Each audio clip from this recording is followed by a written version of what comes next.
Muak sama sikap Arya Saloka, Amanda Manopo beri ancaman jika suami Putri N balik ke ikatan cinta. Berikut sikap Amanda Manopo tolak kembalinya Arya Saloka suami Putri N ke ikatan cinta. Seperti diketahui, Arya Saloka akan kembali ke ikatan cinta, namun Amanda Manopo tak ingin lagi bertemu dengan suami Putri N tersebut.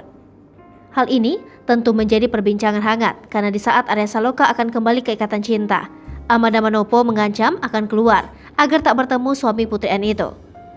Aksi penolakan Amanda Manopo tersebut terkuak di laman Instagram pribadinya yang menyebut enggan kembali satu proyek dengan Arya Saloka. Bahkan, Amanda Manopo memilih untuk keluar alias cabut dari ikatan cinta jika Arya Saloka kembali ke ikatan cinta. Amanda Manopo lantas menyinggung unggahan Instagram story lamanya. Ia mengingatkan warganet soal prinsipnya. Dalam story lawasnya, Amanda Manopo sempat tersirat menegaskan tidak akan lagi satu proyek dengan Arya Saloka. Ia tak mau kerjasama apapun dengan Arya Saloka, kecuali untuk kontrak yang sudah terlanjur diteken dan harus diselesaikan. Sebelumnya diberitakan, Amanda Manopo yang memerankan karakter Andin ini akan segera keluar dari ikatan cinta. Hal ini diketahui dari laman Instagram pribadi Amanda Manopo yang memberikan ucapan kata perpisahan.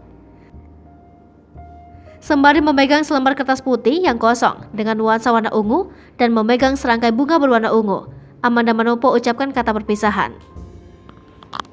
Hai pemirsa Sri Popo TV, jangan lupa komen, like, dan subscribe, serta tonton terus berita-berita terupdate lainnya ya.